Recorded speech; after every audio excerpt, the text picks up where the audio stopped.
한 주간도 주님의 은혜와 평강이 여러분의 삶 속에 흘러넘치기를 축원합니다. 나라를 위해서도 많이 기도해 주시기 바랍니다. 쉬운 상황이 아닌데 모든 성도들이 하나님께 눈동자같이 지켜주시기를 위해서 간절히 기도하시기를 바랍니다. 소망교회 원로 목사님이신 곽선희 목사님이 쓰신 책 가운데 교회의 권세 이런 책에 보면은 설교를 듣는 4가지 유형의 사람들에 대해서 소개합니다. 첫째는 설교를 들으면서 남김없이 다 흘려보내고 마는 사람입니다. 듣기는 많이 들었지만 한마디로 제대로 들은 것이 없습니다. 이런 사람을 우리 곽 목사님은 모래시계형 그랬습니다. 모래시계는 밑으로 떨어지면 올라가는 법이 없죠. 둘째는 말씀을 받을 듯 하면서 받지 않고 다시 원상태로 돌아가는 사람입니다. 이 형태를 스펀지형이라 그렇게 불렀습니다. 말씀에 잡힌 것 같지만 순간에는 은혜 받는 것 같은데 교회만 딱 나가면 옛날로 다 돌아갑니다. 셋째는 좋은 말씀은 다 잊어버리고 나쁜 것만 기억하는 사람입니다. 이것을 그분은 체형 그렇게 불렀습니다. 체가 뭡니까? 어른들은 체를 아시죠? 곡식을 넣고 흔들면 알곡들은 다 내려가고 마지막에 껍질만 남지 않습니까? 바로 그 체와 같은 심령이 있다는 것입니다. 꼭 들어야 할 말씀은 안 듣고 어쩌다가 한마디 마음에 가시도 친 것만 남아요. 이런 사람들은 불행한 사람들입니다. 넷째는 좋은 말씀만 기억하는 정미기형입니다. 잘 정리해서 쭉정이는 다 내보내고 깨끗하게 알고만 받아들이는 심령을 말하는 것입니다. 그분이 말씀하시는 것이 중요한 것이 아니라 우리는 어떻습니까? 우리가 말씀을 들을 때 어떤 유형에 속합니까? 모래시계형입니까? 스펀지형입니까? 체형입니까? 아니면 정미기형입니까? 오늘 말씀은 바울 일행이 베레아 지역에 도착해서 말씀을 전한 사건을 담고 있습니다.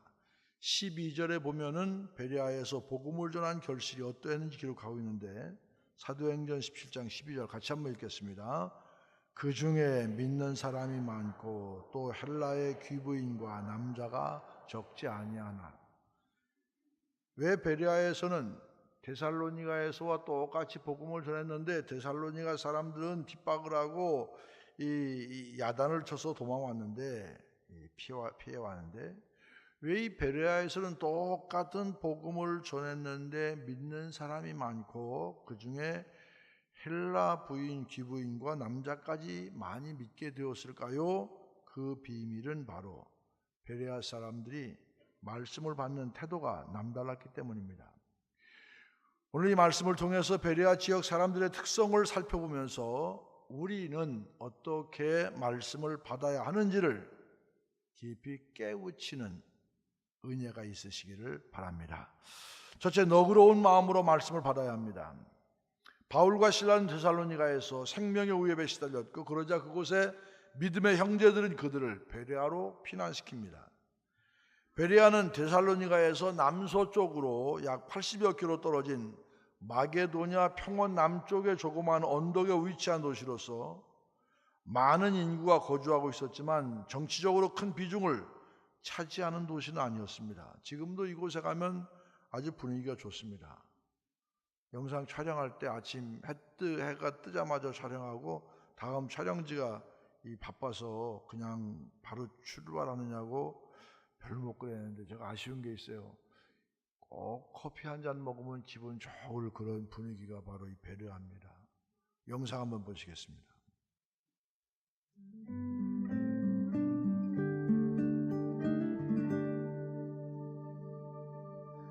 이 세상에 곤고한 일이 많고 참 쉬는 날 없었구나. 내 주 예수 날 사랑하시오니 곧 평안히 쉬리로다.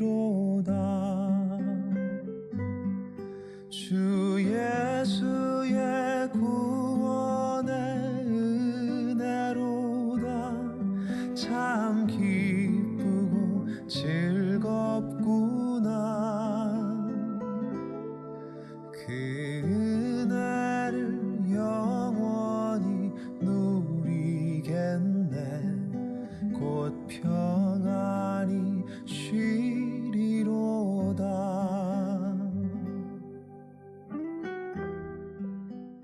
바울은 데살로니가에서 쫓겨서 이곳 베레아까지 옵니다. 베레아 바로 이곳에서 베레아 사람들에게 말씀을 가르치고 있습니다. 베레아 사람들은 상당히 성품이 좋았던 것 같습니다. 그리고 간절히 사모했습니다. 또 자기가 알고 있는 것이 맞는가 해서 날마다 성경을 상고했습니다. 바로 저곳에 바울의 동상이 있고 이곳이 바로 베레아에서 사도 바울이 말씀을 가르치고 전했던 곳입니다. 주의 인도하심 따라 어디든지 주를 따라 주와 같이 가려네.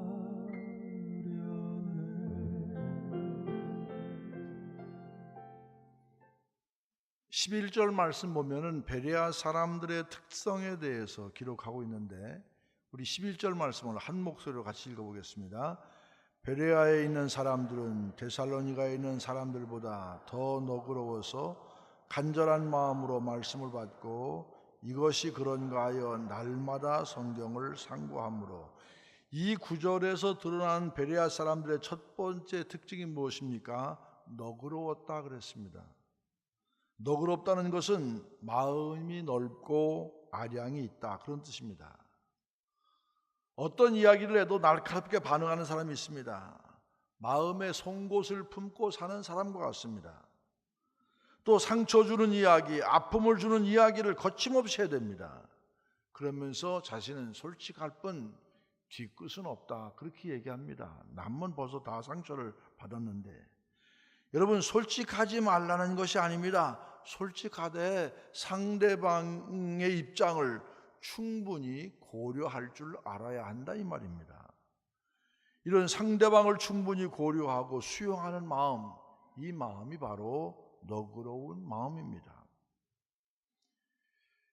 피아니스트 백건우 씨의 공연 중에 예기치 못한 일이 벌어진 적이 있었습니다. 한 자폐성 장애인이 갑자기 무대 위로 올라와서 백건우 씨가 연주하는 피아노 건반을 누른 것입니다. 물론 그 공연은 지적 장애인을 위한 음악 여행 공연이었고 어느 정도 돌발 행동이 있을 것이다 예상을 했었습니다. 하지만 그렇게 직접 무대 위까지 올라와서 건반을 두드리라 그런 예상은 하지 못했습니다. 그럼에도 백건우 씨는 전혀 동요하지 않았고 자신 옆에서 건반을 치는 지적 장애인을 향해서 미소를 지었습니다. 백건우 씨는 안내원이 그 장애인을 객석으로 인도할 때까지 온화한 얼굴로 연주를 멈추지 않았습니다. 공연을 마친 이른의 거장은 말하기를 무대에 오른 지적 장애인과 같이 놀 수도 있었는데 음악회라 그러지 못했다고 아쉬워했습니다. 객석이 소란스럽지 않았느냐는 기자의 질문에 오히려 소리를 지르는 것은 그 아이들의 표현이라며 자연스러운 일이다 그렇게 아이들을 두둔해 주었습니다. 바로 이런 것이 너그러움이 아니겠습니까? 충분히 당황하고 특별히 예수라는 사람, 연주하는 사람이 얼마나 신경이 예민해 있겠습니까? 얼마든지 화를 낼 수도 있는 상황이었지만 상대방을 더욱 적극적으로 이해하면서 그들의 처지를 깊이 공감해 주는 마음, 그런 마음이 바로 너그러운 마음입니다. 그런데 베레아 사람들이 바로 이런 너그러운 사람들이었습니다. 그들은 바울이 전한 복음도 너그러운 마음으로 들었습니다. 무조건 깎아내리거나 무조건 거부하려고 하지 않고 귀를 기울여 마음을 기울여서 들었습니다. 이런 너그러운 마음이 있었기 때문에 베레아 사람들은 복음을 데살로니가 사람들과 달리 어렵지 않게 받아들일 수가 있었습니다. 그렇습니다. 말씀을 받을 때 너그럽게 받을 수 있는 성도 여러분들 되시기를 바랍니다. 비판적인 사고, 이성적인 사고도 중요합니다. 하지만 신앙인으로 말씀을 대할 때 무엇보다 중요한 것은 너그럽고 열린 마음으로 말씀을 받아들이는 것입니다. 하나님의 말씀을 있는 그대로 편견 없이 오해 없이 받아들일 때 분명 말씀은 그 능력을 우리의 삶 가운데 나타나게 될 줄로 믿습니다. 말씀의 힘이, 말씀의 능력이 내 삶 가운데 나타납니다. 간혹 어떤 사람들은 설교 말씀을 들을 때 목사님이 날 좀 비난하려고, 날 좀 책망하려고 저런 말씀을 하시는 것 아닌가, 그렇게 생각하는 분들이 간혹 있습니다. 우리 교회는 없지만 다른 교회는 좀 있어요. 하지만 목회자는 결코 자신을 변호하기 위해 설교하지 않습니다. 왜냐하면 이 시간은 목사 개인이 마음대로 할 수 있는 시간이 아니라 하나님의 말씀을 대언하는 시간이기 때문입니다. 그렇기 때문에 특정한 누군가를 비난하기 위해 설교해서도 안 되고 실제로 그렇게 설교를 준비하지도 않습니다. 물론 하나님의 말씀은 심령을 위로하기도 하지만 때때로 심령을 강하게 찌르기도 합니다. 히브리서 4장 12절 말씀입니다. 하나님의 말씀은 살아있고 활력이 있어 좌우의 날선 어떤 것보다도 예리하여 혼과 영과 및 관절과 골수를 찔러 쪼개기까지 하며 또 마음의 생각과 뜻을 판단하나니. 이 구절에서 증거하는 것처럼 하나님의 말씀은 어떻다고요? 살아있습니다. 살아있기 때문에 좌우의 날선 어떤 것보다 예리해서 우리의 마음의 생각과 뜻을 판단하고 드러내는 능력이 바로 말씀 속에 있습니다. 따라서 하나님의 말씀을 들을 때, 그런 하나님의 말씀을 들을 때 나의 잘못된 신앙, 나의 부적절한 삶의 태도, 이런 거 깨닫는 것 당연하죠. 그러면 너그러운 마음으로 말씀을 받는 사람이라면 어떻게 반응할까요? 그 말씀을, 내게 주는 말씀, 내가 읽은 말씀, 내가 들은 말씀을 거울로 생각하며 받아들여야 됩니다. 내 삶을 비춰보는 거울, 거울에 비춰진 내 모습, 내 신앙의 모습, 정나하게 드러나는 거울입니다. 그래서 말씀의 거울을 우리가 보고 말씀에 비춰진 우리의 모습, 보기 싫으면 좀 바꾸고, 더러우면 닦아내고, 잘못됐으면 바로 잡고, 연약하면 바로 세우고, 힘있게 세우고, 이게 바로 말씀 앞에서 우리가 해야 될 삶의 자세입니다. 성도 여러분, 말씀을 튕겨내지 마십시오. 말씀을 있는 그대로 받아들이고, 이 말씀이 바로 하나님께서 나를 향해서 오늘 예비하신 말씀이다, 그런 마음으로 말씀을 마음에 새기십시오. 그것이 바로 너그럽게 말씀을 받는 사람의 올바른 모습입니다. 참으로 베레아 사람들처럼 너그러운 마음으로 말씀을 받는 성도들 되시기를 바랍니다. 또 하나, 간절한 마음으로 말씀을 받아야 합니다. 11절 말씀에는 너그러웠던 베레아 사람들이 말씀을 어떻게 받았는지 나와 있습니다. 바로 간절한 마음으로 말씀을 받았다고 했습니다. 말씀을 들을 때는 간절한 마음, 베레아 사람들처럼 들어야 합니다.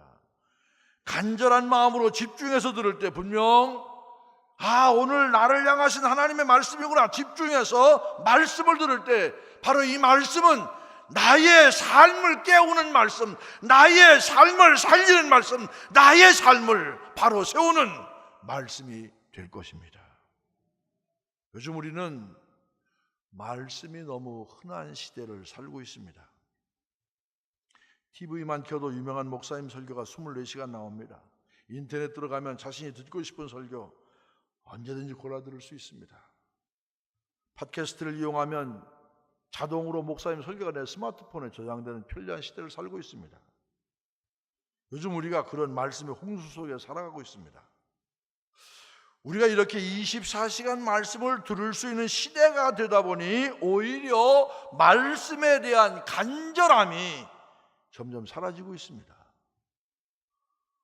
홍수 속에 진짜 마실 물이 없어서 고통을 당하는 것처럼 수많은 말씀들 속에서 살면서 정작 내 영혼은 메마르고 내 영혼은 텅텅 비어있는 것처럼 느껴질 때가 있지 않습니까?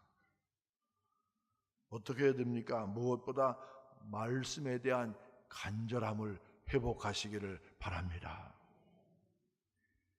2007년에 한 명의 세례로 온 나라가 떠들썩했던 적이 있습니다. 당사자가 누구냐면 전 문화부 장관이었던 이어령 교수였습니다. 그는 종교는 논했지만 신앙인은 아니었고 성경은 읽었지만 신앙의 열정으로 읽지 않았습니다. 심지어 기독교 방송에서 1년간 성경에 대해 대담도 했지만 그는 여전히 비신앙인이었습니다. 이런 이 교수가 신앙을 받아들이게 된 데에는 딸 이민아 씨에게 닥친 시련이 결정적으로 작용했습니다.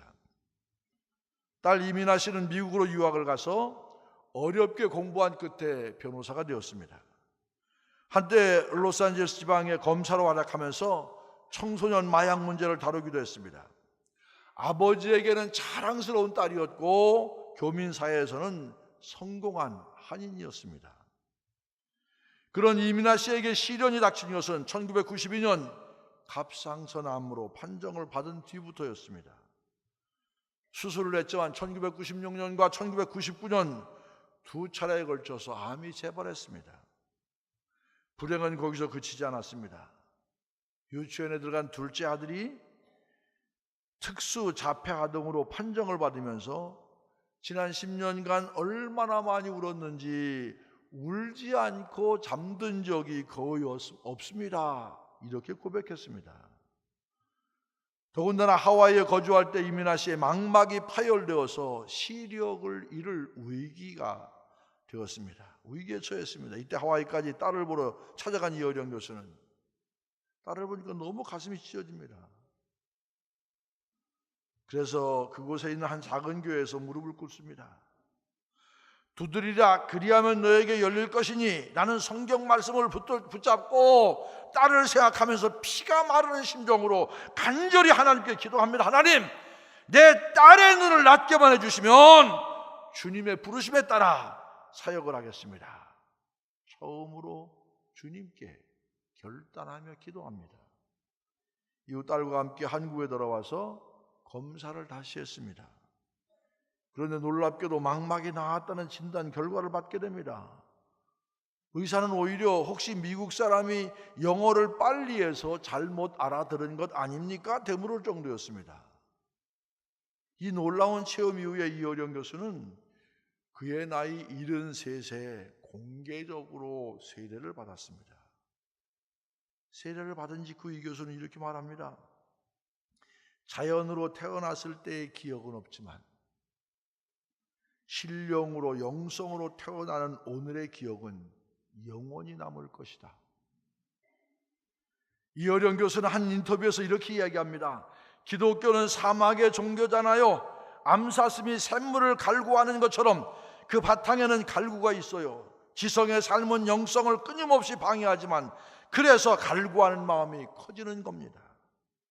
어쩌면 내가 영성을 접하는 게 늦어진 건 어머니를 일찍 여의었기 때문일 수도 있어요. 내 영역에 왜 침입하느냐며 섬처럼 살았고 결핍이 있는 인간은 냉철한 글쓰기에 집착했던 겁니다. 그러다가 다른 세계를 뒤늦게 발견한 겁니다. 그리고 간절한 고백을 한 것입니다. 결핍으로 인해 이어령 교수에게는 평생 간절함이 있었습니다. 그 간절함 때문에 글쓰기에도 몰입했던 것이었지만 결국 그 간절함은 글쓰기로 채워진 것이 아니라 하나님을 만나서 하나님을 만나게 했고 하나님을 만나서 채워졌습니다. 인생 가운데 어떻게 해야 할지 모르는 순간 그 간절함은 결국 하나님을 만나게 합니다. 목마른 사슴이 시냇물을 찾는 것 같은 간절함 가운데 있을 때 늦은 나이였지만 이어령 교수는 그토록 거부하던 신앙을 온 몸으로 공개적으로 받아들이게 되었습니다. 성도 여러분, 여러분 역시 간절함으로 하나님 앞에 서시기를 바랍니다. 말씀 앞에 간절함으로 설 때 우리도 주님을 만나게 될 줄로 믿습니다. 특별히 말씀 받기에 간절하다면 말씀을 잘 들을 만한 삶의 환경을 만들어야 합니다. 구체적으로 이야기한다면 너무 피곤한 육신으로 예배드리지 말아야 합니다. 특별히 토요일에 충분한 휴식을 취하고 주일날 예배드리십시오. 주중에 보지 못했던 드라마 영화 본다고 TV를 새벽까지 켜놓고 보다가 교회 나와 예배 드리면 말씀이 들리겠습니까? 보기는 목사 보면서 머릿속에는 그냥 그 주인공들이 왔다 갔다 할 텐데, 또 예배 자리에 있어도 말씀에 집중할 수 없고 오히려 부족한 잠만 보충하다 가는 사람, 여기도 딱 3사람이 있어요. 따라서 말씀 받기에 간절하다면 간절한 만큼 생활 습관도 달라져야 됩니다. 말씀을 중심에 놓고 그 말씀을 잘 받기 위해서 삶의 환경을 조성해야 합니다. 한 가지 더, 간절한 마음으로 말씀을 받으려면 예배 시간 늦지 마십시오. 허겁지겁 달려와서 정신없이 예배를 시작하지 마십시오. 최소한 10분 일찍 교회에 도착해서 적어도 5분 전에는 예배실에 착석하십시오. 그리고 미리 마음 정돈하면서 다른 생각을 정리하고, 하나님, 이 예배를 통해서 제게 주실 살아있는 생명의 능력의 말씀, 나의 삶의 나침판이 될 그 말씀이 무엇입니까? 간절한 기대를 가지고 말씀을 들으십시오. 이렇게 삶의 환경까지도 오직 예배와 말씀을 중심으로 만들 때 분명 주님께서는 여러분의 간절함을 보시고 역사하실 줄로 믿습니다. 여러분의 심령 가운데 찾아오시고 말씀해 주실 거예요. 참으로 간절함으로 말씀을 받는 성도 여러분 되시기를 바랍니다. 마지막으로 받은 말씀을 상고해야 합니다. 11절 말씀에는 베레아 사람들이 말씀을 받고 어떠했는지 기록하고 있습니다. 그들은 날마다 성경을 상고했다 그랬습니다. 먼저 주목해야 될 단어는 날마다입니다. 날마다, 마음 내킬 때 한 번씩이 아니라 날마다입니다. 날마다 계속해서 말씀을 보았다는 것입니다. 선데이 크리스찬이라는 얘기 들어보셨나요? 평일에는 전혀 말씀과 신앙과 상관없이 살다가 주일에 예배 한 번 드리는 것으로 나는 그리스도인이다, 나는 신앙생활 하고 있다, 이렇게 생각하는 사람을 일컬어서 선데이 크리스찬 그렇게 얘기합니다. 이 선데이 크리스찬의 특징이 뭔 줄 아십니까? 성경이 아주 깨끗합니다.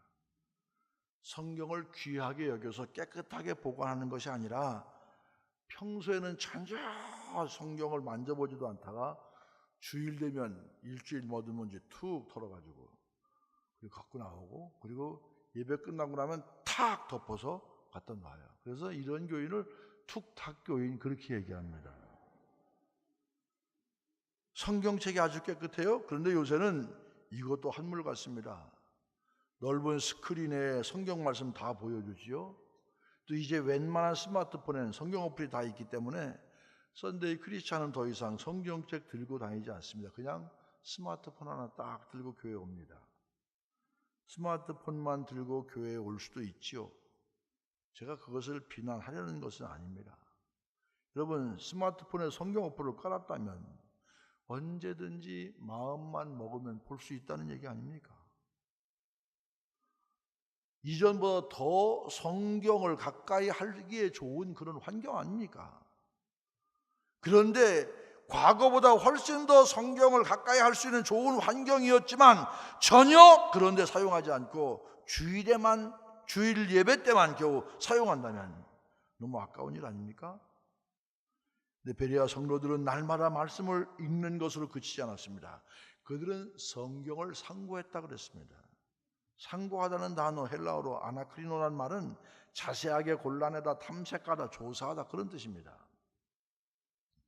여기서는 바울의 설교를 듣고 열심을 다해 성경을 자세히 읽고 살펴서 그 의미가 무엇인지를 되새겼다, 이런 의미입니다. 한마디로 말씀을 깊이 들여다보았다는 것입니다.